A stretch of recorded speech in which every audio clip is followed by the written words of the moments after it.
दोस्तों आज हम सीजी बोर्ड असाइनमेंट 3 कक्षा 12 के विषय भौतिकी यानी फिजिक्स के सभी प्रश्नों के उत्तर इस वीडियो पर लाए हैं। तो आपको इस वीडियो पर सभी प्रश्नों के उत्तर मिल जाएंगे, वो भी अच्छे से।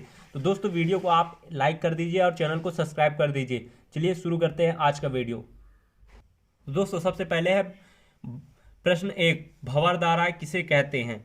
तो दोस्तों ये है भंवर धाराएं किसे कहते हैं, इसको आप नोट डाउन करिए। ठीक है, तो भंवर धाराएं किसी धातु के टुकड़े में चुंबकीय फ्लक्स में परिवर्तन होने पर धातु के टुकड़े में प्रेरित धारा ऐसे उत्पन्न होती है कि जैसे कि पानी में भंवर, अतः इन्हें भंवर धाराएं कहते हैं। ये उस कारण का विरोध करती है जिस कारण से इनकी उत्पत्ति होती है। ठीक है दोस्तों, तो ये कहलाती है भंवर धाराएं। अब चलिए चलते हैं दोस्तों इनके 3 उपयोग के बारे में। ठीक है, तो इनके 3 उपयोग को हम डिटेल से समझते हैं और लिखते हैं। तो दोस्तों ये उपयोग फर्स्ट है, पहला प्रेरण भट्टी में। तो प्रेरण भट्टी में इनका उपयोग होता है। भट्टी में धातु को प्रबल चुंबकीय क्षेत्र में रख दिया जाता है जिससे धातु में भंवर धाराएं उत्पन्न हो जाती है। भंवर धारा उत्पन्न होने से ऊष्मा उत्पन्न हो जाती है तथा ऊष्मा का मान इतना अधिक होता है कि रखी हुई धातु पिघल जाती है। ठीक है, तो दोस्तों ये रहा पहला उपयोग। अब हम चलते हैं इसके दूसरे उपयोग पर। 3 उपयोग लिखे हैं, तो हम अब चलते हैं दूसरे उपयोग पर।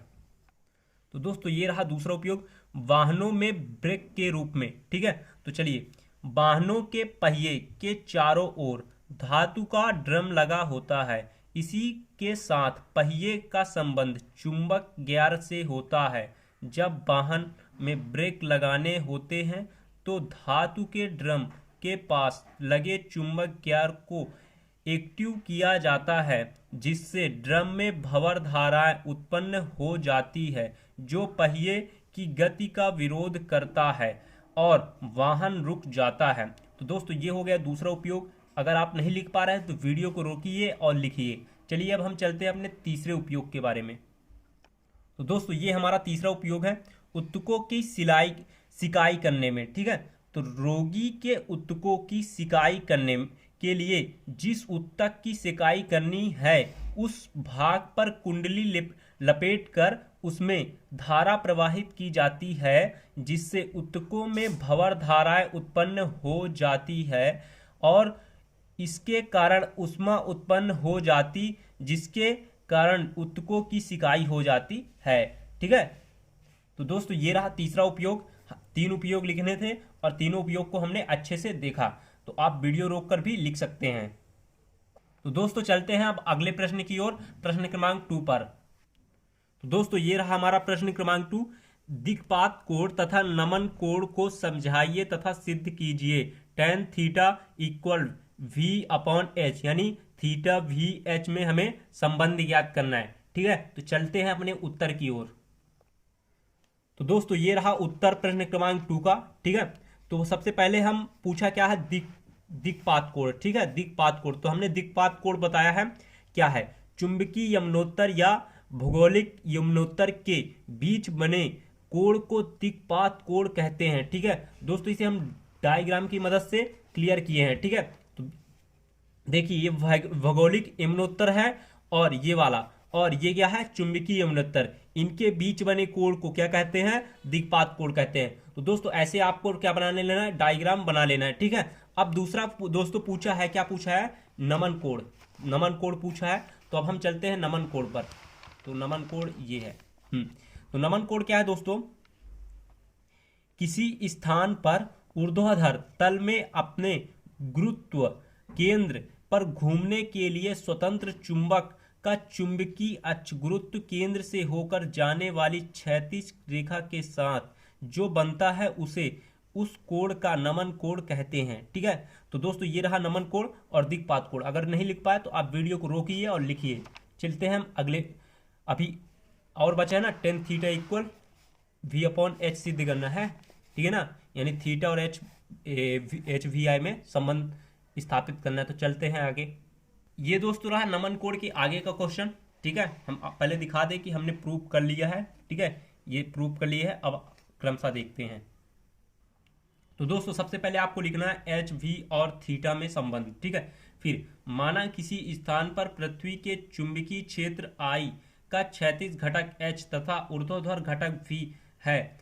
यदि उस स्थान पर चुंबक यमनोत्तर में घूमने के लिए स्वतंत्र एक चुंबक सुई नॉर्थ और साउथ, NS लिखा है यानी नॉर्थ और साउथ को लटका दिया, तो वह चुंबकीय क्षेत्र I की दिशा में ठहरेगी, ठीक है। माना नमन कोण क्या है, थीटा। नमन कोण क्या है, थीटा है, ठीक है। तो दोस्तों ये कुछ ऐसा डायग्राम बनाया हमने, और यहाँ हमने क्या लटका दिया, चुंबक लटका दिया है। ये चुंबक लटका है, एक नॉर्थ है साउथ, ठीक है। और फिर यहाँ I की दिशा में ठहरी है दोस्तों, ठीक है। तो ये I की दिशा में ठहरी है, ये I की दिशा में, ठीक है। तो दोस्तों और ये नमन कोण है दोस्तों थीटा, ठीक है ना, ये नमन कोण है, ठीक है। ये चुंबकीय यमनोत्तर है, ठीक है ना।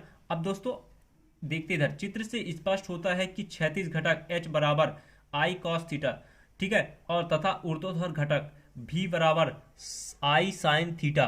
इसको समीकरण 1 बनाना है, इसको समीकरण 2 बनाना है, ठीक है। फिर आगे बढ़ते हैं, और फिर समीकरण 2 में 1 से भाग दे देना है, ठीक है।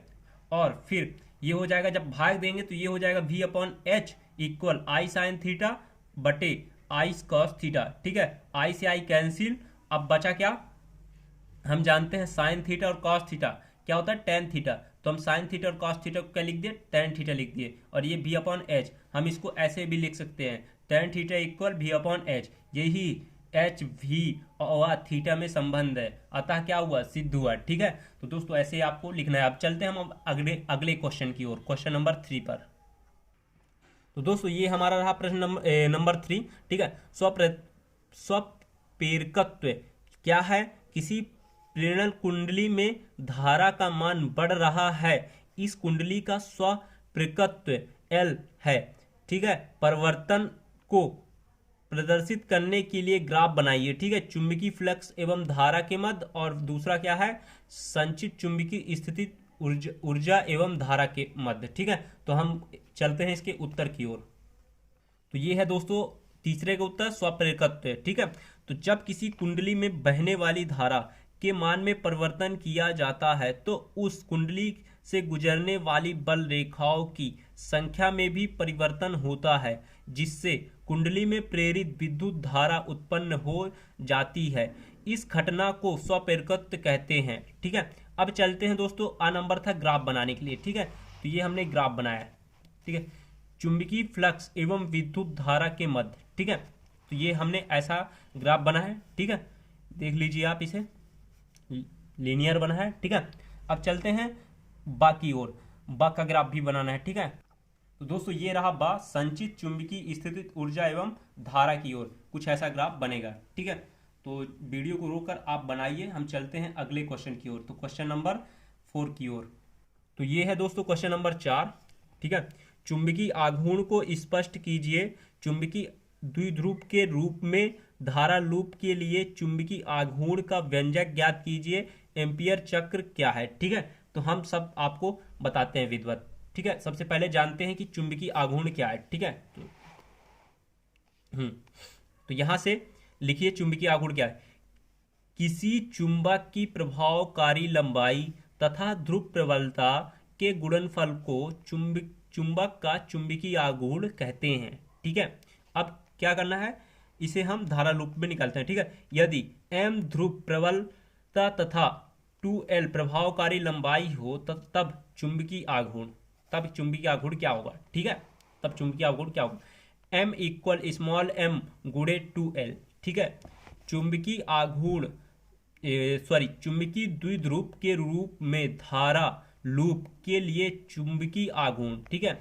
अब हम जानते हैं दोस्तों, हम क्या जानते हैं, हम जानते हैं कि एक धारा लूप के लिए उसके अक्ष पर चुंबकीय क्षेत्र क्या होता है, B equal mu 0 n I r square, ठीक है, upon 2 into capital R square plus x square की होल पावर 3/2, ठीक है, ये होता है, ठीक है। अब दोस्तों यहाँ n क्या है, n फेरों की संख्या है, r क्या है, लूप की त्रिज्या है, x क्या है, केंद्र से बिंदु की दूरी है, I क्या है, लूप में धारा है, ठीक है। अब चलते हैं इसके आगे, यदि x ग्रेटर देन r, तब B equal mu zero N I R square upon 2x³ ठीक है। फिर हम जब 2 पाई से गुणा तथा भाग करेंगे तब, ठीक है, करने पर, ठीक है ना। चलिए भाग करते हैं। तो b equal mu zero N I R square upon 2x³, ये हमने क्या कर दिया, गुणा कर दिया और भाग कर दिया 2 पाई का, ठीक है। अब दोस्तों आगे चलते हैं। तो जब हम यहाँ म्यू जीरो और 4 पाई अलग कर लिए और 2 N I into pi R square upon x³ कर लिए, तो दोस्तों ये जो पाई आर स्क्वायर होता है वो a होता है, ठीक है। तो हम पाई आर स्क्वायर की जगह a रख देंगे, ठीक है। तो आगे आगे हमने रख दिया b equal mu zero upon 4 pi into 2ni, यहाँ पास हमने क्या रख दिया, a रख दिया, x अपॉन x³। ये समीकरण हमारा क्या बन गया, 1 बन गया, ठीक है। फिर दोस्तों हम जानते हैं कि क्षण चुंबक की वजह से अक्ष पर चुंबकीय क्षेत्र b equal mu zero upon 4 pi equal to mx³, ये हमारा बन गया समीकरण 2, ठीक है दोस्तों। अब समीकरण 1 तथा 2 से, ठीक है, अब इनको हमने क्या कर दिया, कंपेयर कर दिया। तो ये m इक्वल आ गया क्या, एन आई अपॉन एम आई इंटू ए, ठीक है, ये आ गया दोस्तों, ये हो गया आंसर, ठीक है। तो दोस्तों अब हम चलते हैं अपने अगले क्वेश्चन नंबर 5 की ओर। तो दोस्तों क्वेश्चन नंबर 5 में 3 प्रश्न हैं, ठीक है। तो हम क्रमशः तीनों प्रश्न को अलग अलग करके देखेंगे। तो आ नंबर, पृथ्वी के क्रोड में लौह है यह ज्ञात है, फिर भी भूगर्भ शास्त्री इसको पृथ्वी के चुंबकीय क्षेत्र का स्रोत नहीं मानते, क्यों। तो दोस्तों उत्तर है इसका, पृथ्वी के भूगर्भीय क्रोड में लोहा है जो अधिक तापमान के कारण प्रवीभूत अवस्था में होता है, जिससे वह लौह चुंबकीय प्रकृति नहीं रख पाता है, अतः यह पृथ्वी के चुंबकत्व का स्रोत नहीं है हो सकता है, ठीक है। तो दोस्तों ये रहा इसका उत्तर। अब चलते हैं इसके बा क्वेश्चन की ओर। तो दोस्तों इसका बा क्वेश्चन है, किसी परिपथ में 0.1 सेकंड में धारा 5.0 एम्पियर से 0.0 एम्पियर तक गिरती है, यदि औसत प्रेरित विद्युत वाहक 200 वोल्ट है तो परिपथ में स्वप्रेरकत्व का आकलन कीजिए, ठीक है दोस्तों। तो हमें दिया गया है, क्या दिया गया, उत्तर में चलते हैं हम लोग। दिया गया है I1 इक्वल 5.0 एम्पियर और I2 इक्वल 0.0 एम्पियर, ठीक है। तो धारा में परिवर्तन होता है दोस्तों DI upon equal I2 minus I1, ठीक है। तो हमने I2 और I1 का मान रख दिया, ठीक है। तो आप मान रखने पर, हल करने पर ये हमें मिला, ठीक है। तो दोस्तों dt हमारा है 0.15, ठीक है। तो आगे बढ़ते हैं इसके।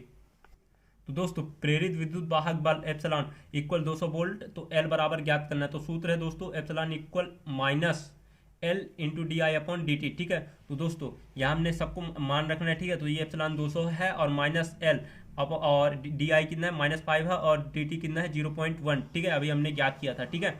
तो दोस्तों L इक्वल क्या 200/50 हो गया, ठीक है। अब L इक्वल हमारा 4 हेनरी आ गया आंसर, ठीक है। यही है स्वप्रेरकत्व। इसको L को क्या करते हैं, स्वप्रेरकत्व से दर्शाते हैं, मतलब स्वप्रेरकत्व को L से दर्शाते हैं, ठीक है। ये हो गया।